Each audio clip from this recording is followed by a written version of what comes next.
আসসালামাইকুম প্রিয় দর্শক আমি আজকে চলে এসেছি সন্ধ্যায় শ্যামবাজারে। তা শ্যামবাজারে আজকের বাজারে আলু পেঁয়াজ রসুনের দামটা কেমন আছে সেটা কিন্তু জানিয়ে দেবো।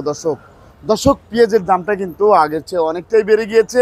আপনি কিন্তু দেখতেই পাচ্ছেন এখানে কিন্তু দেশি পেঁয়াজ, আর এই পাশে আছে হচ্ছে এই ইন্ডিয়ান পেঁয়াজ। এই যে দেখাই, এই পাশে আছে কিন্তু ইন্ডিয়ান পেঁয়াজ।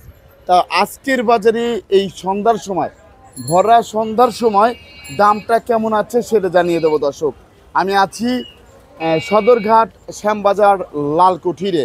তা আপনি কিন্তু দেখতেই পাচ্ছেন এদিকে কিন্তু এই যে আলু আছে, এই পাশে আলু আছে। আলুর দামটা আগে জানিয়ে দেব। এই যে এই পাশেই কিন্তু দেখতে পাচ্ছেন বিক্রমপুরের আলু, এগুলো হচ্ছে বিক্রমপুরের আলু। আর আপনারা কিন্তু দেখতেই পাচ্ছেন এখন হচ্ছে সন্ধ্যা। এই যে আপনারা দেখতে পাচ্ছেন ওই যে রসুন নামতেছে। তা দর্শক এই যে সন্ধ্যার সময়, ভরা সন্ধ্যার সময় দামটা কেমন সেটা হচ্ছে জানাবো। বিক্রমপুরের আলু কিন্তু আপনার গাজীপুরে কিন্তু দেখেন বিক্রমপুরের আলু কিন্তু নেই, অনেক কম। এখানে দামটা কেমন আছে আলুর সেটা আমরা জানবো বিক্রেতা ভাইয়ের কাছ থেকে। আসসালামু আলাইকুম। ওয়ালাইকুম আসসালাম। ভাই কেমন আছেন? আলহামদুলিল্লাহ ভাই, ভালো আছি। ভাই আলুর বাজারে কি অবস্থা? ভাই আলুর বাজার একটু কম। আলুর বাজারটা কমে গিয়েছে, কিন্তু পেঁয়াজের বাজারটা একটু বেড়ে গিয়েছে। তা এই যে আপনাদের এখানে আলু দেখতে পাচ্ছি, তা এই আলুটা কোথা থেকে আসছে? জি, রাজশাহী আলু। রাজশাহীর আলু। এটা কত করে যাচ্ছে আজকে? আজকে এটা 46 টাকা 46 টাকা কেজি। কেজি। 46 টাকা কেজি। আর এটা রাজশাহীরা 47 টাকা আটানা, 47 টাকা আটানা রাজশাহী ডায়মন্ড। আর এটা কাঠিলাল, এরা কাটিলাল হচ্ছে 45 আটানা। 45 আটানা বিক্রি হচ্ছে। আর এটা এটা মুন্সিগঞ্জ, এটা কত করে যাচ্ছে? এটা হচ্ছে 43 থেকে 45। 43 থেকে 45 টাকা কেজি দরে বিক্রি হচ্ছে। এটা মুন্সিগঞ্জেরটা। মুন্সিগঞ্জের আলুর দাম তো কম না? কম, একটু কম। এই আলুটা একটু কেমন ফ্যাসফেস হয় না? এই আলুটাই মানে দেখতে খারাপ কিন্তু খাইতে ভালো। খাইতে ভালো লাগে, সর্বোচ্চ ভালো। মুন্সিগঞ্জে খাওয়ার জন্য ভালো, দেখার জন্য রাজশাহী ভালো। আপনাকে অসংখ্য ধন্যবাদ। দর্শক আপনারা কিন্তু দেখতে পাচ্ছেন এই যে শ্যামবাজার। আবার কিন্তু আমি এই পাশে যাচ্ছি, আপনাদের একটু দেখাচ্ছে। আমি এই পাশে কিন্তু এই যে সবই হচ্ছে দেশি পেঁয়াজ। এই যে দেশি পেঁয়াজ, তারপরে রসুনের দাম কেমন আছে। আর এই পাশেই হচ্ছে এই যে দেখুন, এগুলো হচ্ছে ইন্ডিয়ান এর পেঁয়াজ। আর আমি এখন অবস্থান করছি, এটা হচ্ছে নিউ বাণিজ্যালয়ে দাম কেমন আছে সেটা কিন্তু আপনাদের জানিয়ে দেবো। দর্শক আমাদের সাথেই থাকুন।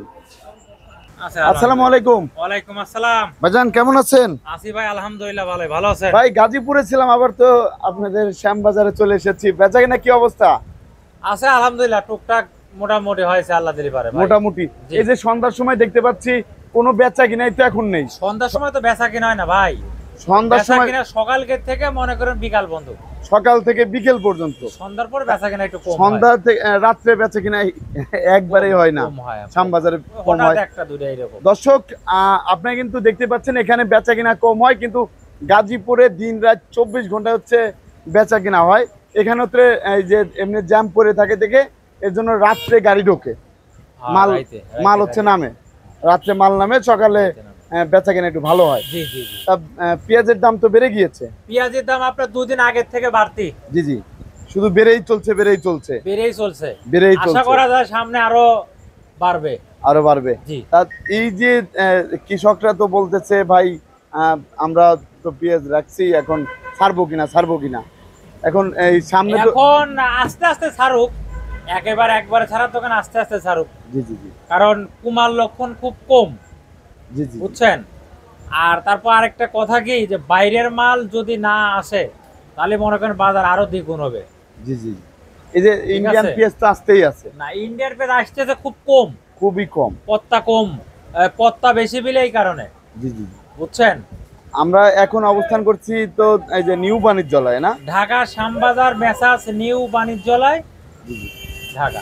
আপনার এখানে যদি কেউ ব্যবসা করতে চায় কিভাবে যোগাযোগ করবে? যদি সমস্যা নাই, যে কোনো ব্যাপারী কৃষক যদি মনে করে যে আমাদেরকে মাল দেবে দিতে পারবে, জি। এবং কোনো পাইকের ক্রেতা যদি মনে করে আমি কিনে নেব নিতে পারবে, সমস্যা নাই। আপনার নাম্বারটা যদি আমার বলতেন। নাম্বার আছে, যোগাযোগ করবে।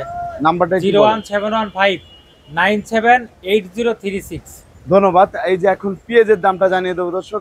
এটা কোন জায়গা থেকে আসছে? পেঁয়াজ এটা পাবনা, এটা বিক্রি করছে আপনার 98 টাকা। 98 টাকা। দেশি একবারে দেশি পাবনা একবারে নাকি? দেশি ভালোটা। দেশি ভালোটা। হ্যাঁ, আর মাগুরা বিক্রি করছে 97, এটা কোন জায়গার? এটা ফরিদপুর, একটু মালটা নরমাল। ফরিদপুরের নরমাল মাল। এর দাম এটা কেমন বেশি যাচ্ছে? 92 টাকা। 92 আর টাকা। ফরিদপুর ভালো মাল 96, 95। 96, 95 আছে। জি জি জি। তারপর আমরা দেখতে পাচ্ছি এই পাশে এটা মাগুরা 97 টাকা। এটা হচ্ছে 97 টাকা মাগুরা। হুম হুম। মাগুরা হচ্ছে 97 এটা টাকা। রাজবাড়ি। আর এটা রাজবাড়ি। রাজবাড়ি বেশি 98 টাকা। 98 টাকা হচ্ছে রাজবাড়ি। রাজবাড়ি। তারপরে আমরা দেখতে পাচ্ছি এই পাশে আরেকটা লট আছে। এই লটটা এটাও কোন জায়গায়? মাগুরা। এটা মাগুরা। মাগুরা এটা বেশি 96, 97। 96, 97 কো যাচ্ছে। রসুনের বাজারটা কেমন যাচ্ছে? রসুনের বাজার 190 থেকে 195 টাকা। 190 থেকে 195 টাকা। 95 টাকা। তারপরে দেখতে পাচ্ছি এই যে এটা তো নাসিকের পেঁয়াজ। নাসিকের পেঁয়াজ এটা বেশি 87, 88। মালটা একটু নরমাল। 87 থেকে 88। জি। 87 থেকে 88 টাকা কেজি দরে বিক্রি হচ্ছে আজকের বাজারে। এটা তো একটু নিয়ম কোয়ালিটি না? মালটা একটু নরমাল, একটু বয়স হয়ে গেছে তো, জি জি। এজন্য বেশি ফেলতেছি। এর জন্য বিক্রি করে দিচ্ছেন। তা নতুন নতুন কত করে যাচ্ছে? নতুন মাল মনে করেন 95, 96 টাকা। 95 থেকে কিন্তু করতে হয় না তো, বর্ডারে এই দাম। বর্ডারে এই দাম। বর্ডারে এই দাম। ইন্ডিয়াতে শুনলাম ইন্ডিয়ায় তো ইন্ডিয়াতে আপনার দাম দাম বাড়ছে। বেশি। ইন্ডিয়াতে নিয়ে আসলে এবার 100 টাকার উপরে পড়ে। দাম বেড়ে গিয়েছে ইন্ডিয়াতে। ইনপুটারদেরও মনে করেন লস। আপনাকে অসংখ্য ধন্যবাদ। দর্শক, আপনারা কিন্তু জানতে পারলেন আজকের বাজারে আলু, পেঁয়াজ, রসুনের দামটা কেমন ছিল। শ্যামবাজার থেকে রাজবাড়ী টিভি 24